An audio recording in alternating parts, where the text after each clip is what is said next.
Diseased Yakaiah అలాగే అతని భార్యకి రిలేషన్షిప్ అంతా బాగాలేదని వాళ్ళిద్దరూ కూడా ఎప్పుడు కూడా కొంచెం గొడవ పడుతుండే అని డిసీజ్డ్ తండ్రి కంప్లైనెంట్ మనకి తెలియజేశారు.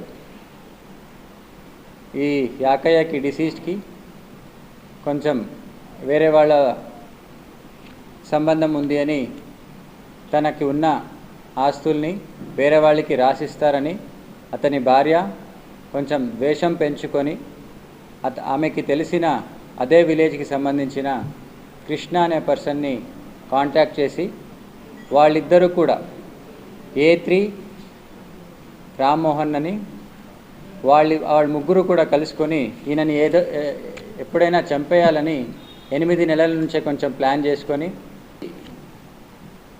చంపితే 4 లక్షలు ఇస్తామని మాట్లాడుకొని దానికి వాళ్ళకి కూడా కొంతవరకు అమౌంట్ కూడా అడ్వాన్స్గా ఇచ్చారు. ఈ పని అయిన తర్వాత వాళ్ళకి అడిగినప్పుడు మరుసటి రోజు అమౌంట్ ఇస్తామని చెప్పారు. సో అదే విధంగానే వాళ్ళు A2 కృష్ణ తనకున్న పరిచయాల మేరకు తనకున్న కాంటాక్ట్స్ ద్వారా A5 A6 A7 వీళ్ళందరితో కలిసి ప్లాన్ చేసుకున్నారు.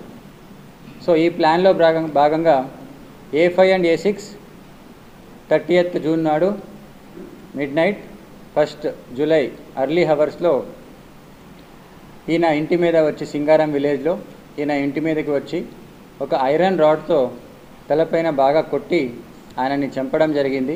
చంపిన తర్వాత అతను నెక్ పైన ఉన్న ఒక గోల్డ్ చైన్ కూడా తీసుకెళ్లారు. సో ఈ విధంగా ఈ మర్డర్ చేసిన ఈ అక్యూజ్డ్ అందరినీ కూడా అరెస్ట్ చేసి ఈరోజు రిమాండ్కి తరలిస్తున్నాము.